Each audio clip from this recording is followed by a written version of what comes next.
Hey guys, it's Adam Rose, Western Ohio Mortgage. I'm the Vice President Senior Loan Officer here in Sydney, Ohio, and this is another episode of the Mortgage Guy Podcast. And this is one where you're getting a little bit of a market update.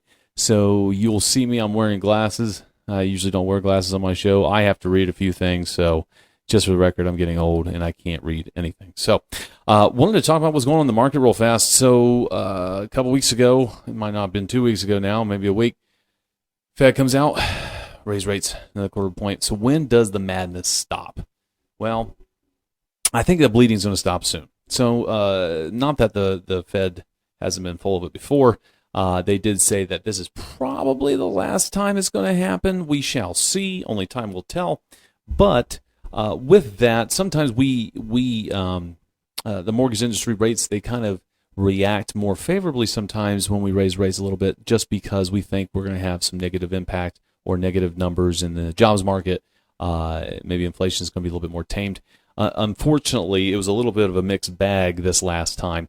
Rates did move up a little bit. We're not going to talk about specifics because I'm not going to do a big old disclosure along with it. But to read this from Freddie Mac's chief economist, so the combination of upbeat economic data, meaning our jobs numbers were actually favorable, data and the U.S. government credit rating downgrade. This is huge. The credit rating downgrade caused mortgage rates to rise this past week. Despite higher rates and lower purchase demand, home prices have still increased on average across the country due to very low unsold inventory. Very low unsold inventory. On average, the rates have changed in the mortgage industry by 0.1%. Example, if it was 6.9, it's now 7. So nothing huge, but nonetheless, we are still dealing with a little bit of a higher rate environment. So that's kind of what happened. You know, with that downgrade mixed with economic indicators that show that we're not in a recession, it is negatively impacting our industry still. Outlook is still positive. Sounds weird, doesn't it? But it is positive moving forward. We do see, based off of a lot of the trends and what's going on in the market on the end of the year, next year, we're going to see some favorable outcomes to come here, because that target rate for the federal government is 3% on the inflation numbers, and it seems like they've hit that mark. That's not the target, I'm sorry. The target is 2%. We've hit 3%, hence why they did the other increase on the rate. So hopefully we are still trending downwards. This week, I think the new CPI comes out. Some more jobs numbers comes out. There's a few other things that will be more indicators on where inflation is. So we'll probably have another update for you guys next week. Little update again in the market. New home sales increasingly backed by FHA. So FHA took an additional 2% of the market. Now, I think it was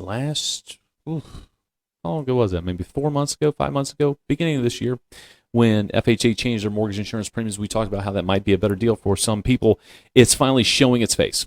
FHA has gained another 2 points in the market space, from 12.1% to 14% in the second quarter of this year.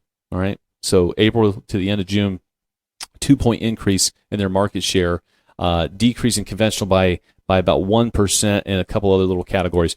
The huge market share still is, even though it might not sound huge, 6.5% of new home sales are cash purchases.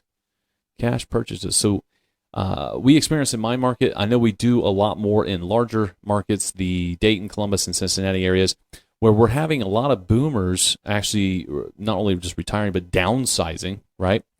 They're selling their homes, and their valuation, they have their homes paid off. The values are so huge.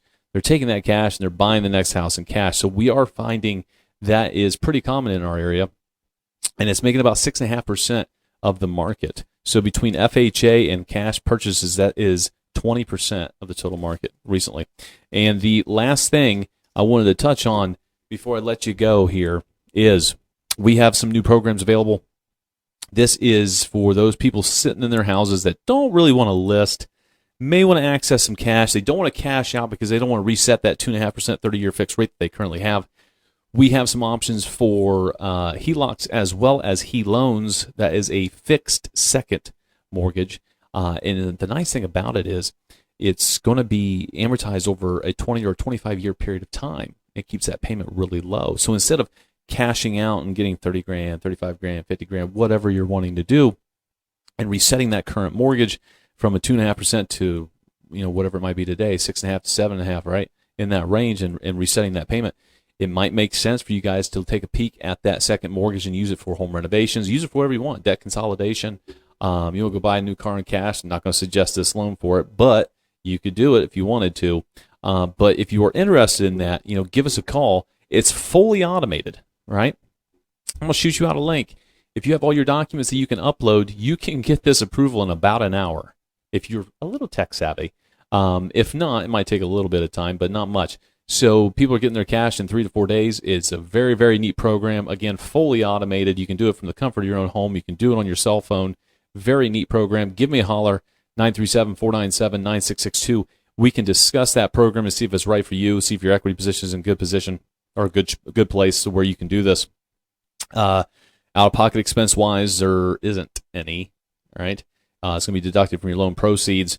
Everything, again, like I said, is fully automated, so you're going to have an AVM, which is an automated valuation model, no full appraisal. If you disagree with the value on it, we can obtain one if you wish. All the title work is going to be automated as well through public records, so it's a very, very neat program, very cutting edge, and very, very quick for someone who wants to access some cash using their home's equity but doesn't want to replace that primary mortgage. So let's get everybody into a good financial position. This is a new program for that. And again, give me a holler with any questions. That's it for me this week, guys. Remember, subscribe on YouTube. Check us out on Apple Podcasts, and check us out on Spotify, and we will see you guys next week.